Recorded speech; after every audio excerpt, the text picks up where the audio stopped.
We're back. Ryan Leaf, who's done the games for Baylor football this year, and of course has a great message about life in general and his experience with college football and pro football, joins us now on Sikkim 365 Radio and 365 Sports. Ryan, I obviously want to get into Baylor, but I saw the note just now that you were invited by Neil Brown. They had a huge win against Virginia Tech to speak at West Virginia with your message. How much do you enjoy that, and how therapeutical is it for you as well? Well, first off, thanks for having me. It's been a pleasure to be able to call those Baylor games the last couple of weeks and spend some time in Waco. Coaches have asked me to come speak to their teams, and it's given me a purpose.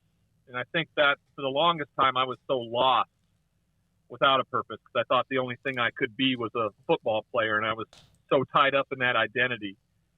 But, my purpose is about trying to be of service and trying to be there for other human beings who may be struggling or who have family that may be struggling. I never want anybody to be as miserable as I was at that lowest point. And so these wonderful leaders of men who work at these universities and coach these young student athletes, they give me the most amazing opportunity to be part of the solution. And I tell the kids when I'm done speaking that they had a hand in saving my life today. And I don't know if they fully understand the truth behind that, but it continues to be a reward in itself for me. Ryan, you've gotten to see Baylor the last couple of weeks. Last year, I know they haven't played world beaters or anything like that, but this is a team last year that could not push anybody off the ball if they were playing a six-man team, a peewee team, or anybody. What have you seen growth-wise from this offense under Jeff Grimes? Well, not only Jeff Grimes, but I just think like the identity of Dave Aranda has just multiplied throughout this team. That physical, kind of even-keeled nature of the team, and they're very, very physical. And that takes on the mindset of not only Dave Aranda, but Jeff Grimes. And they've been special. They really have. Now, to your point, they haven't necessarily played anybody, and this week's test against the Cyclones is going to be every bit the battle. But I don't care who you're playing. The way they've been able to operate, the efficiency, the way that they went into halftime last week only up 7 to have like a come to Jesus conversation in there about what they needed to accomplish in the second half and absolutely getting it done. Those are meaningful. Those are meaningful wins. And I'm excited to see them showcase themselves this week. My buddy Joe Davis and Brock Heward have the call, and I've talked to both of them, having covered them, the Bears the last 2 weeks. So they're excited for it too. Ryan, as a quarterback yourself, I mean, Gary Bohannon was sitting back the last couple years behind Charlie Brewer, won the competition this summer, and so far it's been pretty good in this scheme with Jeff Grimes. He's shown a strong arm, he's shown running ability, and he's getting some blocking up front too, which helps a lot. But what have been your impressions of Gary Bohannon for a guy who hasn't started any games but has now got 3 under his belt? Yeah, really poised. He's become the leader. Coach talked to us about what he's doing on his own with the rest of his team. He's putting together player-only film sessions on Monday and Tuesday and Wednesday nights with different positions on the team.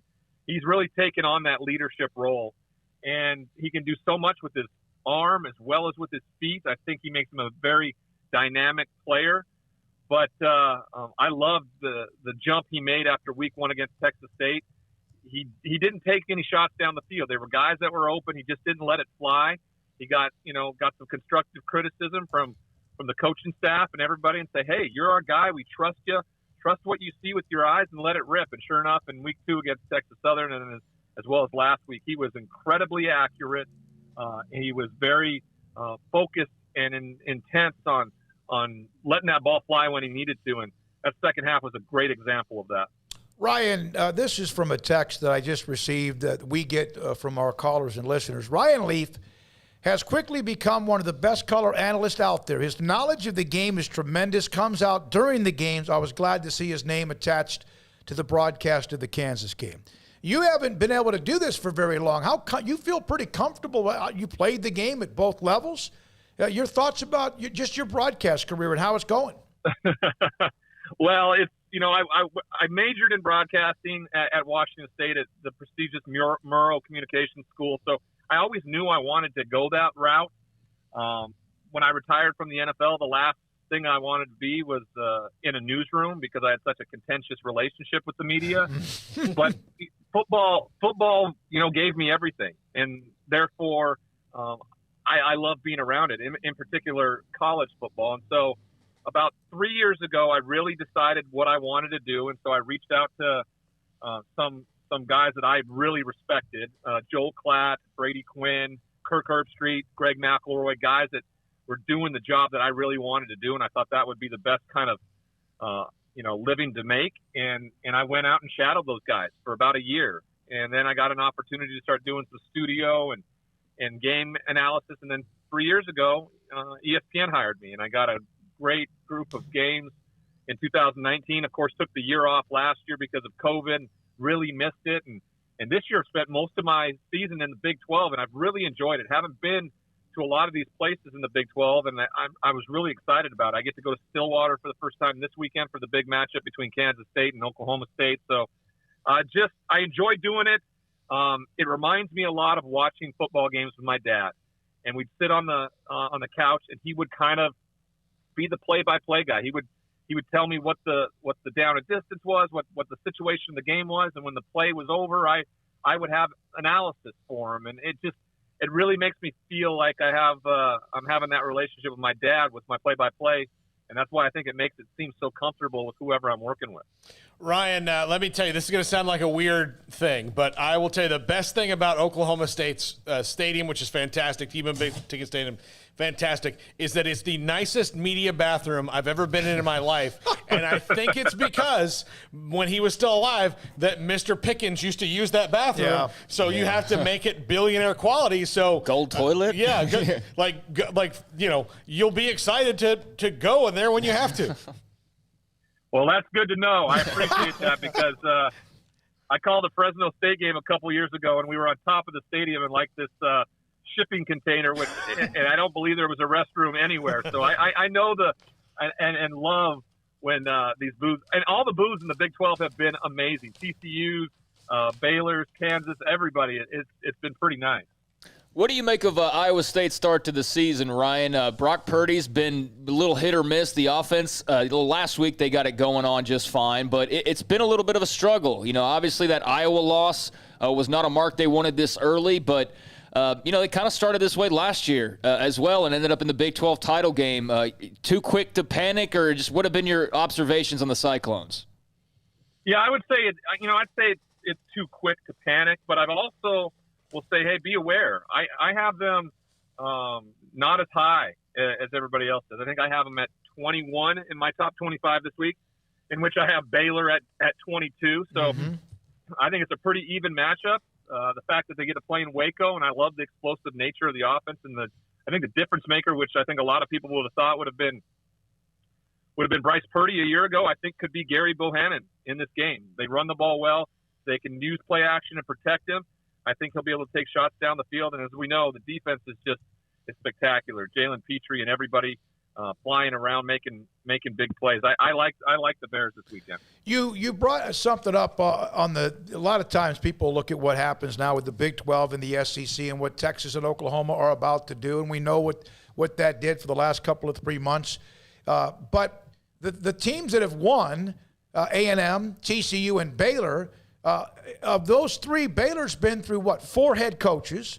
They've had, of course, the issue with the scandal. They were 1-11. They were 2-7. How impressive do you think it is, Ryan, that they continue to beat at that door, to find a way to keep kind of coming back from sometimes some downtimes? Well, I simply think after the Art Briles tenure, they just hired good coaches, right? Matt Rule was exceptional in what he did, and I think the opportunity for Mack Rhodes to go out and hire Dave Aranda 2 years ago is the big reason why. I think, Mack being the guy he is, he has a great eye for talent, an understanding of how they're going to motivate and be welcomed into that community. And I think that's a big reason why, football-wise. They may have some ups and downs, but they've been predominantly at the top. And like you said, they have a better winning percentage in the state of Texas than the team that's going to the SEC and the Texas Longhorns. So, I would be almost of the mindset like, yeah, good riddance. You're not gonna help out things with your program going to the SEC where you have a less chance to win than you did here in the Big 12, and we'll pick up the slack. Ryan, being as familiar as you are with Pac-12 football, I mean, Oregon's kind of head and shoulders above right now. There's been some nice wins along the way, but some brutal losses as well. What are your thoughts on the state of the Pac-12 and just kind of the pecking order as it stands with Oregon and then, just a kind of a bunch of other teams at the moment? Well, I think that the Pac-12's been searching for this for a few years, right? They've been so darn competitive from top to bottom. They've kind of ate their own. I call it the conference of cannibalism. They just beat each other up all year long and then don't get into the college football playoff. And it's viewed from everybody outside as an irrelevant conference, when I think it's probably has been one of the most competitive conferences every single year. They just haven't had an elite team. They haven't had a Clemson. They haven't had an Oklahoma to win because if that team wins the whole conference and dominates, it doesn't matter how mediocre the rest of the conference is. Everybody talks about the Big 12 or the ACC as a good conference. And I think Oregon finally may be the cream rising to the top with what Mario Cristobal has put together. Now they have a really good shot. They got 9 conference games ahead of them, which is a brutal, brutal path to go through. They have to go to UCLA in a couple weeks. But by beating Ohio State on a national TV level in the early window where everybody got to see, I think that was a huge statement for this program. They did it without their best defensive players, too. I think it's huge. If they're able to run the table or even make it through there with one little stumble and win the Pac-12 championship, I don't see why not that this team doesn't belong in the college football playoff. They are extremely talented and superbly well coached. What are your thoughts, Ryan, and last question I have, about college football in general with the way things are, the concerns that there might be the mega power conferences, rivalries, some of them are disappearing, some of them not. We understand it's about money, power, egos. What are your thoughts about where college football might be going? Well, I think this was inevitable. It is, to your point, all about money. But there's still something to be said about the innocence of college football, just the feeling of that. We saw it Saturday night at Penn State with the whiteout, just the atmosphere in a big game like that. I think what college football, even though it's getting to be more of a money conglomerate, it's really coming back to its roots in terms of small town atmosphere with big time college programs. The likes of USC living in Los Angeles or other big cities that have college football teams. I don't think that's the future. I really think to keep the innocence, it's going to be about the small town atmosphere and the big college program that makes a difference. And I'm all for that. Now, if we get to a place where there's a mega conference where there's 40 teams and are lined up like the NFL with 2 conferences, I suspect we'll probably get to there at some point, which will make the NCAA obsolete. We'll have a governing body for this because that's where all the money is generated. And unfortunately, there's going to be some teams on the outside. But I think that's going to be an incredibly competitive, level 2 to college football. I really do. It's just a matter of when that's going to break down and when that's going to happen. But I think it's inevitable. Ryan, I want to tell you this. We've had you on at Super Bowls and other times before. But proud as hell of what you're doing, man. Really are. Proud of your broadcast career. Proud of what the message you share. And a lot of people were excited about the fact when I was able to confirm you'll be a part of the show. So keep it up, and hope we'll see you in Waco here pretty soon. Yes, sir. I appreciate it. I really thank you. And I love it. And the Baylor Bears fans, you're right. They were extremely gracious and it was very flattering and humbling to be able to know that, when I call a game, I'm doing a good job. I mean, that's all I want to do. I want to do the best possible game I can. I want to be knowledgeable. When I talk about a certain player and I know their parents are going to be listening, I want to do them justice and do it right and say their name. All the things that go into it that I like to perfect when I was a player is exactly the same mindset I take when I go into trying to calling a game as a color analyst. So I appreciate that a lot. Thank you very much. That's Ryan Leaf, ESPN color analyst. We've had him on before to discuss his life and journey, and also now I'm telling you, a lot of you reached out on Twitter, direct messages, text messages, on the boards, excited to be able to get him on the show, and I appreciate he responded as quickly as he did to do that as well. Yeah, I just hate that we can't ask him a bunch more questions. Like, I got like is Clemson really, this down?